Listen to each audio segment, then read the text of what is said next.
Well, happy Easter again, everybody. My name is Rick. I'm one of the pastors here on staff, and it's my pleasure to welcome you, whether or not you are online, you're over there in the sanctuary, you're over there in the gymnasium, and those that are here in the house.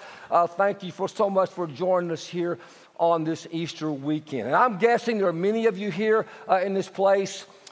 This is not your first Easter. I mean, you have a lot of Easter experiences under your belt. But I'm going to suspect there's a few folks here online in the campus that this might be your actual first Easter in a church itself. And if that's you, I'm really glad you're here, and thank you for taking the risk. I know it's risky in today's world to walk into a church, all the stuff that's going on. I know it's risky. So I'm especially glad to see you, glad that you're here. We hope you'll make yourself at home if you're a guest. We got lots of donut holes out there. I would encourage you to eat them. If you don't, they will send them home with me, okay? So please eat them. There's lots of photo stations. Take advantage of those as well, and just enjoy yourself. I will be out there in the crossing, probably close to the fountain after worship. If we had a chance to meet, I would love the privilege of meeting you. And speaking of that, there was a pastor friend. He was out in what he called his lobby, visiting with folks after service. And after the service that he's visiting, this little boy comes up along and tugs on his trouser legs and says, Pastor, your jokes aren't funny. And he runs off. And so he chuckles, didn't think anything about it, you know. And the little boy comes back again, tugs on his trousers again. He said, Pastor, he said, your sermons are too long. Runs off again. Now this time the pastor's a little bit irritated. He's visiting with the guest, thinking maybe somebody's trying to punk him. He's looking around to see who might be trying to punk him, but he doesn't see it. Well, I'll wait, we'll figure this out. Well, the little kid comes back a third time, and this time he tugs on his trousers and said, and your sermons are really, really long and boring. I mean, really. Now this time the pastor's getting kind of irritated. It's no longer funny. I mean, he's chatting with somebody. The kid runs off. So I got to talk to this kid and find out what is the problem, what's going on. And before he go find the kid, he sees the kid coming back for a fourth time, this time with his mother. And the mother walks up and she said, Pastor, I'm sorry, I don't know what our son said. He's in this phase of his life where he just repeats everything that he hears us say. Yeah.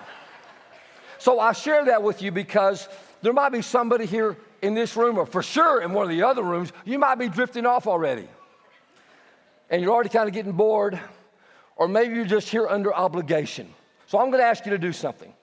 I'm going to ask you to make a promise to do your best to try to stay awake and stay as engaged as possible. And I will promise you do everything I can to be as brief as possible and as amusing as possible. Okay, we got a deal? And if that happens, you'll know the Easter, really the resurrection happened if I can be short and amusing. Okay, we're going to try that. We'll try that. Now, I share that with you because the Easter story has been retold and repeated millions of times. Some of you have heard it millions, so many times. And it's changed billions of lives. And it's changed my life. Some 2,000 years ago, there was this man named Jesus. And he was crucified and they buried him because he died. And if you know anything or heard anything about this guy named Jesus, he was not your ordinary, everyday religious teacher. He claimed to be God. He actually said it. Me and the Father are the same. And this so angered the other religious people, they decided, you know what, we got to wipe this guy. That's blasphemy. That's heresy. And so they had him arrested, wrongly accused, and eventually they had him crucified and he was buried. And that little group of disciples back then who followed him way back then, it just crushed them. I mean, they were devastated. They put all their hope in this man and now he's gone. And so on the third day, there were some women who thought, you know, we got to go to the tomb and pay our respects to this guy that we've been following. And along the way, one of them raises a provocative question among these women while they're walking to the tomb. And here's the question in the scriptures. Who will roll the stone away from the entrance of the tomb? Who's going to do it? Now, let me clarify here. This is BCFW. This is before CrossFit women. They were not talking about who's going to be strong enough among the women to move the stone. They weren't doing that. The stone would weigh 3,000 to 4,000 pounds. When rolled into place, it would be at the bottom of the hill into a little crevice almost impossible to move. And so they're walking to the tomb, they're grieving, they're lamenting, they're suffering the loss of their dear friend and this guy they've been following. And they're acting kind of like this, man, who can roll the stone away? And conventional wisdom would say nobody can. Even back then, they would say that. We would say that. We've all been in situations where we felt like nobody can. It's too difficult. It's impossible. This situation is insurmountable. You cannot overcome it. And even way back then, before they had modern medicine and technology, they all had an understanding that dead things tend to stay dead. And who could roll a stone away? You may be aware, if you fly a lot, that the airline industry is kind of in turmoil right now for many reasons. Escalating cost, passenger satisfaction is way down, cancellation of flights, seat squatting, right? Sabotaging and taking over people's seats, causing ruckuses on plane, technical issues on the plane causing unfortunate wrecks and accidents. I mean, it's just really a public relations nightmare. And so the airline industry is empowering their rank and file employees to try to solve the problem right there on the spot, to try to increase customer satisfaction and to decrease bad press. So they've been doing that. And there was a cargo handler in O'Hare Airport who's taking off the cargo area where they have the crates where animals are kept to or being transported. And as he unloads one of the crates, he notices there's a dead dog in one of the crates. So quickly he kind of panics, I got to do something about this. And he makes probably a very poor decision. He decides to go find the owner of the crate and let her, it was a she, and let her know that your dog accidentally got on a flight to Newark. But I promise you, I'll have it back here tomorrow if you come back this same time. She said, okay, very considerate, I'll thank you. So now I got a problem. I made an executive decision, what am I going to do? So he goes to the animal shelter and finds a dog that looks the closest to that dog that he could. Puts it in the crate, brings it up, the woman comes back, shows up at the same time, and says, here's your dog. She says, that's not my dog. He said, well, it's your crate, right? Yeah, well, that's your crate, that's your dog. That dog probably air flight, a little air sickness maybe, just kind of fatigue from being in the air so long. You give that dog a couple of days, it's going to look brand is new. She says, no, it's not. It's not my dog. It's my crate. It's not my dog. I was flying my dog home to bury it. My dog was dead.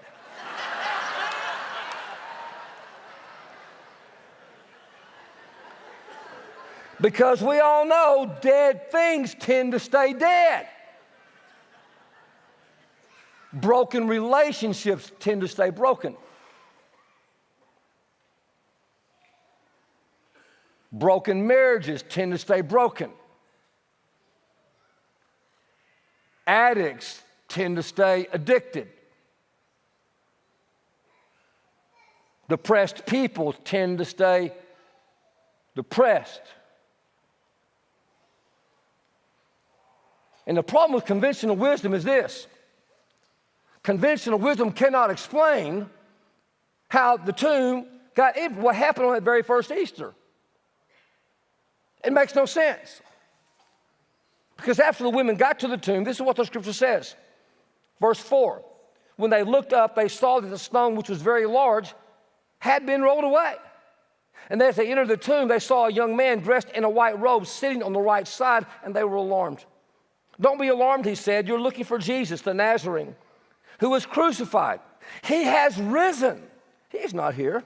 See the place where they laid him. But go tell the disciples and Peter, he is going ahead of you into Galilee, and there you will see him just as he told you.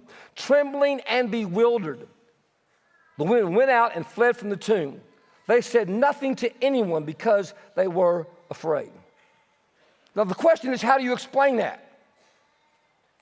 Conventional wisdom says that makes no sense. And over the years, people have tried to explain it. They said, I know what it was. The disciples, they made up a story to keep their movement going. And my response to that is, what movement? It was just a few little fishermen and a tax collector, a few women, a young doctor, and they were all hiding in fear. Not much of a movement. I don't buy it. And not only that, this story they supposedly made up, they would eventually die for it. I'm not a very smart guy. But I don't know of anybody that would die for a story that's not true. So the only explanation is that it happened. That God rolled the stone away and that Jesus did walk out of that grave. That's the only explanation. I can't explain it. You can't explain it. But that's the only explanation. That there is nothing under the authority of God that is impossible, that is insurmountable, that cannot be overcome when the power of God gets involved. Nothing. Even a stone can be rolled away that no one else can roll. I have a perfect picture of this. I have a friend, he was raised in a pair with wonderful, awesome foster parents. He never met his biological parents when he was young. He had a hard life, born in the suburb of an inner city, got married, even while he was still on drugs. They have a baby. Foster care finds out about his drug. They actually come in and they take their daughter away from him. His wife leaves him because he can't get off the drugs. He has a personal problem. He has a financial problem. He has a family problem. And he has a legal problem. He's got a pretty big stone in his life, like, what? I'm stuck. And then one of his friends introduced him to this guy named Jesus. And here was his question. Here was the question. How can a guy who lived 2,000 years ago help me with my problem I got right now? But he decided, in spite of his doubts, this is, what do I have to lose? And he put his faith in this man named Jesus. And very slowly, that stone just slowly started to roll. He got into a 12-step program, learned how to get sober, and he got sober. Getting sober got his wife's attention, and she came home, and they reconciled and restored their marriage. And then together, they started working through the legal system to get their daughter back, and they got their daughter back under their roof. And not too long after that, maybe about a week or so after, his birth mother, that he had never met or seen, instant messaged him. Said, I'd like to meet you. And so they meet, decide they want a relationship. So now he's got his birth mother back in his life. He starts thinking, I wonder about my birth dad. Searches, finds him, connects with him. They go out and decide they want to have a relationship. So now he's got both his birth mother and his birth father and these awesome parents, the foster parents that are in his life. And then something wild really happens. The father, the birth father, says, I'd like to speak to your mother and apologize to her and ask her to forgive me for running out on her when I found out she was pregnant. And so it happens. And he asks for her forgiveness, and she doesn't even just accept the forgiveness and give it to him. They begin to date, and they got married. 30 years after he walked out and left her and had a new family and everything like that. Can you imagine they're at a party and somebody asks, how'd you two meet? What a story. But it's not ended. This gentleman becomes a pastor. And in this little church that he served in the inner city, he started a group for men to mentor them, to teach men how to be the dads that their family really needs them to be. So let me ask you again, who can roll the stone away? Who can heal generations of family dysfunction? Who can set the addict free? I'll tell you who can. Jesus can, because there's nothing impossible, insurmountable that he cannot overcome when you invite the power of God into your life. Nothing. And not only that, I think it's so incredible that the scriptures say that Go tell the disciples, and then it says, and Peter too. Why did the angel say, go tell Peter too? Why single out Peter? Peter was one of Jesus' best friends, a very devoted follower.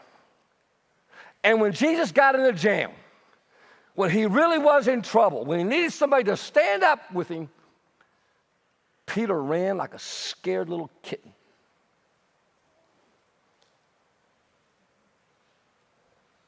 So they went looking for Peter, and they found him in a grave of his own making. It's called shame. It's called failure. It's called guilt. And Peter really lived in a grave that he had made himself.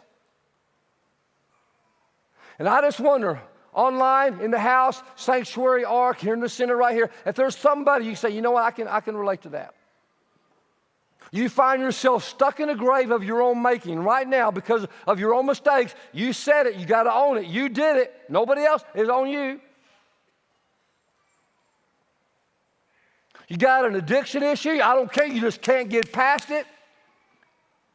You're stuck in a grave of fear. You're stuck in a grave of grief. You're stuck in a grave of depression, and you just settled in and said, I made my grave. I'll just live in it. A grave of your own making. And you don't have to stay there. I cannot promise you that if you come and really accept Jesus as your Savior and Lord and develop a relationship with Him, that tomorrow all your problems are going to go away. I can't make a promise. You still have work to do, but I can promise you this. I believe that Jesus came out of that grave because He wants to bring you out of yours. Where you're not stuck in that grave that you just kind of settled in, you're living in. And here's the best part about this whole thing. Jesus, while He was in that tomb, he did not have to find religion while He was in the tomb. I can't stand religion. He didn't have to make some responses to some empty responses to promises about, will you do this, will you do this? In the tomb, He did not have to become a better person first. And here's how I know that's true. He was dead. He couldn't do anything. He was wrapped up in grave clothes. Here's all He had to do. The Spirit and the power of God filled His body, and all He had to do was walk out. Receive the power, let His body be overcome by that power, and just walk out. And I'm here to tell you, the grave you're stuck in, whatever it is, you don't have to find religion. You don't have to say a bunch of empty promises and some questions. And you don't have to figure out what the kind of better person that you need to be. All you got to do is say yes to the power of God, let it come into your life and fill you up, and then you start walking, and following this man named Jesus, and you'll be amazed if you keep following Him, where He will lead you into a life that you've never known before, you only thought could happen. And it will happen. And I know it. You know why I know it will happen? Because Jesus walked out of that grave. And He gave that new thing to the women and to Peter and to my friend and to a young man in this church who we asked, would you mind if we share part of your story? His name is Braden. And here's a part of it, just a part of it, right here.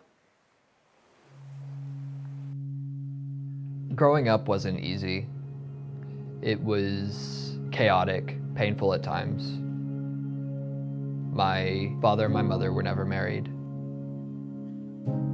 And my mother was an exotic dancer. I was not planned. I never felt wanted. I eventually moved in with my grandparents, where there was something that happened when I was about 7 years old, and it made me feel less of a person because I didn't know what was going on. I was a kid. I found myself on the wrong end of certain crowds and certain people. I started hanging around them because I wanted to feel cool, cared for, popular, whatever. And eventually it became less about the popularity and more about the finding anything to not feel the emotions.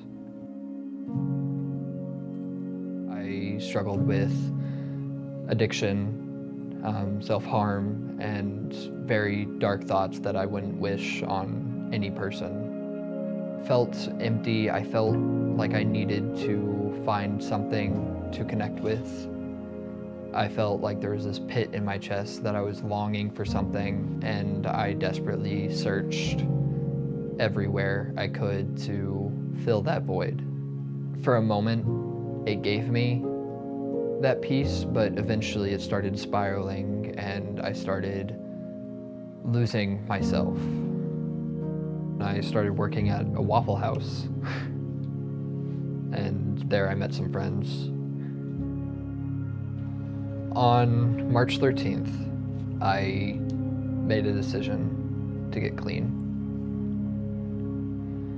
I had a little welcoming home party for one of my friends who came back from college, and we drank, we smoked,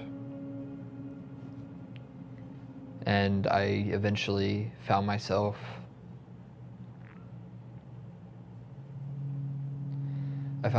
in my bathroom with a desperately torn apart razor blade. And I was in that room very, very alone. My hands, they were just covered in red. I looked in the mirror and I just felt empty. On March 13th, I made the decision that that was it, that was enough. And those friends who I met at the Waffle House, they led me here. Before I came to church the first time, I was skeptical. You know, a lot of the things that when I was younger, seeing how the world was, that was where my skepticism initially came from. And coming to Pathway and seeing all of these people connected and together slowly started washing away that, you know, everyone is the enemy, everyone is not good. And just seeing how they interacted, how people treated me despite not knowing my story, not knowing my past, and how kind and welcoming everyone was. I want to get baptized because I want to take a new step into my life, into being who I am. The baptism will be a step. It's not a full cleanser. I'm not done with my journey just because I've washed everything away. But it's a fresh start. I feel like God has been waiting. All of these trials and different situations I've been in, each one started to shape me as a person. And though he may not have intended for some bad things that have happened to me, he was there when I was getting through it. Can you join me in thanking Braden for the courage to share that? It takes a lot of courage to share that. That's just a part of his story. That's just a part. You know, one of the things he said, I feel like God was waiting on me. And that even when I didn't realize it, he was with me every step of the way. Now, I know most of you came here today just to check this off your list and to go home and have your little Easter egg hunt, Easter brunch. Maybe you're watching us online, you just found us online. Maybe somebody invited you. I don't know why you're here. But I would be spiritual malpractice if I didn't give somebody just an opportunity to say yes to Jesus. Right there in the quiet of your own heart, where you're not going to stand up, nobody's going to get up, no raising hands of anything like that, just right there where you are. So I want to invite everybody, whether you're in the gym, don't you be leaving on me, Jim. I can have eyes to see you through here right now, that camera. Same way sanctuary, online, just kind of, everybody get still and get quiet just for a second. If you realize you've never said, Jesus, I know you love me. You died on the cross for the forgiveness of my sins. And that God rolled your stone away, and I believe God can roll my stone away, and you came out of that grave, I can too. If that's you, I would just encourage you to say that right there where you are. God, I know you love me. There's no other reason you'd have done what you did. And I believe in you.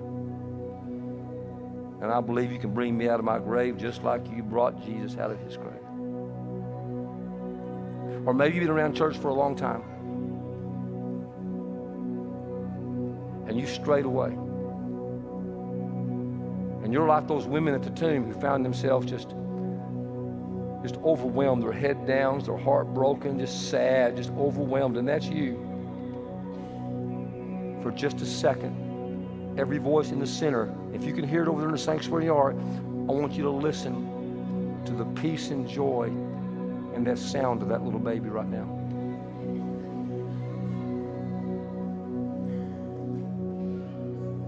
Not a care in the world. A sense of safety in the arms of a mom or dad. A peace. And you can have that in the midst of all the chaos. So maybe for you, you just need to go back and put your trust in him again. And say, you know what, Jesus, I put my trust in you years ago, and I walked away from it. But today, this morning, I've just put all my trust back in you that you can bring me out of my grave because you brought Jesus out of his. I want to trust you. In Jesus' name, amen. Now, whether you're in the gym, you're in the sanctuary, you're here in the center, if you did that, your next step would be baptism, okay? And I want to say something about that. Baptism is a public proclamation that Jesus can bring you out of the grave just like he came out of the grave. That's all that is. I can think of no better time to do that on Easter. So we're going to give you a chance to do that here at the end of this service if you want to. I'm going to exit this place, go to the fountain. If you're in the gym, the sanctuary, you can meet me there at the fountain, and you can get baptized actually on Easter morning. You can do that. And some of you are thinking right now, I didn't bring my clothes. I can't get baptized right now. I said, oh yeah, you can. Your Easter clothes are the best baptism clothes that exist, okay? And not only that, we have some clothes back there. If you feel like you're ready, we have some clothes you can change into and that sort of thing. If you're a student, your parent or guardian or grandparent has to sign off before you can do this. We got to make sure because they're the spiritual leader of your home. And some of you right now are thinking, listen, I don't know that I want to join this church. Well, we don't think we really want you to join this church. This is not about joining the church.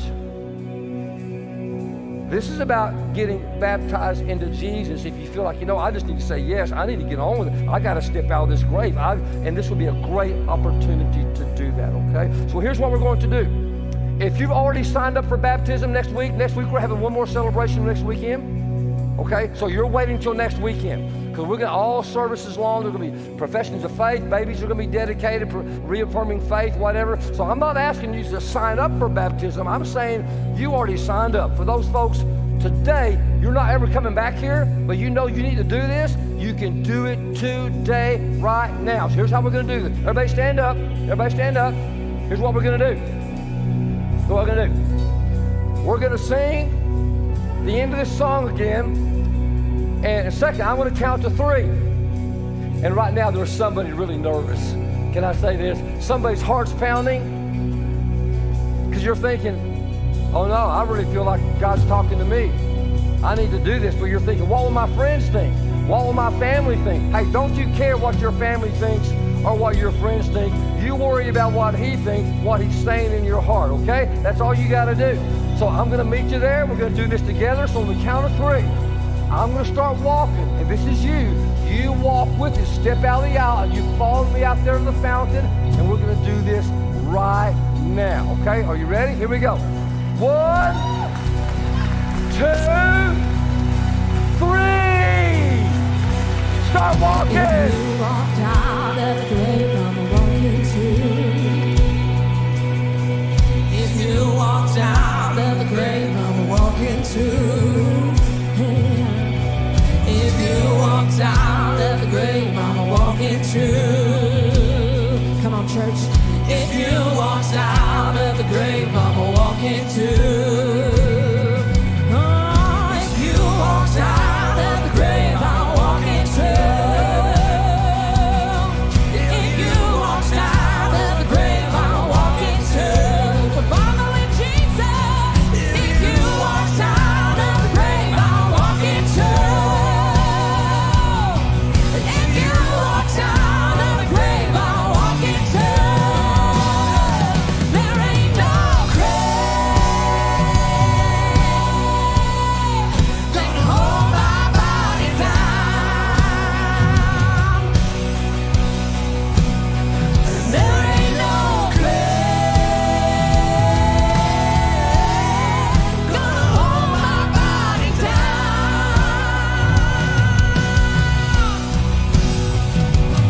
'Cause when I hear the trumpet sound, gonna rise up out of the ground. There ain't no grave gonna hold my body down. There ain't no grave gonna hold our body down. Come on, church. Thank you, Jesus.